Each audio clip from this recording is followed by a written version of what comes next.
የጀነት ሰውን መመልከት የፈለገ ይህን ሰው ይመልከት። ምን ተከስቶ ይሆን?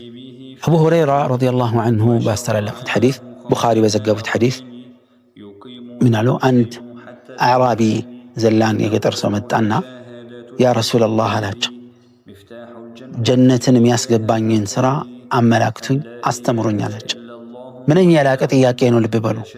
ጀነትን የሚያስገባ ቀጥታ ግብ ያለው ዓላማ ያለው እጥር ምጥን ያለና ግልጽ ጥያቄ ነው።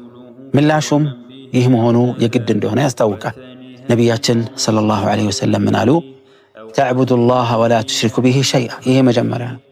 አላህን ልትገዛና በሱ ላይ ፍጹም ማንንም ላታጋራ ነው።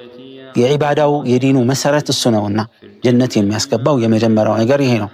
ወቱቂሙ ሰላታ አሉ ነቢያችን፣ አልመክቱባ ግዴታ የሆኑ ፈርድ ሰላቶችን በቀን 5 ጊዜ የተደነገገውን ሰላት መስገድ ነው አሉ ዐለይሂ ሰላቱ ወሰላም። ይሄ ሁለተኛው ጀነት ያስገባል ያሉት አጭሩ መንገድ ነው።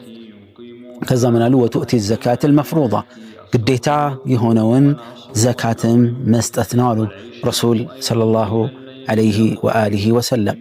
ልክ ይህም ብለው እንደጨረሱ ወላሂ እኔ ከዚህ በላይ አልጨምርም ብሎ እየማለ ሲሄድ ምን አሉ ረሱል ዐለይሂ ሰላቱ ወሰላም? የጀነት ሰውን መመልከት የፈለገ ሰው ይህን ሰው ይመልከት አሉ ዐለይሂ ሰላቱ ወሰላም። ከዚህ የምንረዳቸው በርካታ ቁም ነገሮች አሉ። የሰዎች የላቀ ሂማ ሞራላቸው ምን ያክል ከፍ ያለ እንደሆነ ዓላማና ግባቸው ጀነት መግባት ነው የሚፈልጉት። ጥያቄው ከልብ ወጥቶ ልብ ላይ የሚያርፍ ስለሆነ የተሰጠው ምላሽ በጣም ተውጦላቸው እነዚህ ሰሓቢ በቀጥታ እርምጃውን ለመፈጸም ቃል ገቡ እና እውነተኝነትም ይስተዋልባቸው ነበር። ሁለተኛ ጀነት ማስገቢያ መንገዱ ውስብስብ ነገር የለውም። ፈርድ ላይ ትኩረት ማድረግ ነው። የመጀመሪያ አላህን በብቸኝነት መገዛት አይነተኛው ጀነት ማስገቢያ መንገድ ነው። መሰረታዊም እሱ ነው። ሁለተኛ ሰላት መስገድ፣ ሶስተኛ ረመዳንን መጾም፣ አራተኛ ዘካን መስጠት ነው። እነዚህ ዒባዳዎች ቀላል ነገር አይደሉም። በእርግጥ በእነዚህ ብቻ ተገደቡ የሚለውን ባያሳይም ሐቂቃ እነዚህ ነገሮች ላይ ብርቱ የሆነ ሰው ለሱና ይነሳሳል፣ አይቀርም። ሌሎቹንም አይተውም፣ ልቡ ክፍት ይሆናል። ሰው ደክሞት አቅም እንኳን አጥቶ ፈርዱ ላይ ብቻ ቢገደብ ጀነትን የማያጣ መሆኑን ያሳየናል።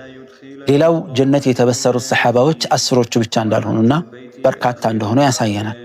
ሌላው ጀነትን ሊያስገባ የጀነት ሰው መሆን የፈለገ ሰው የሸሪዓን ግዴታ መወጣት ብቻ ነው የሚጠበቅበት። መሳነፍ አያስፈልግ፣ ወደኋላ ማለት አያስፈልግ። የጀነትን ጸጋ ለመታደል የጀነት ሰው ለመሆን መነሻው እነዚህን ግዴታዎች መወጣት ነውና በዚህ ግዴታ ላይ እንድንበረታ በዚህ አጋጣሚ ማስታወስ እወዳለሁ። هذا والله أعلم صلى الله وسلم على نبينا محمد وعلى آله وصحبه وسلم.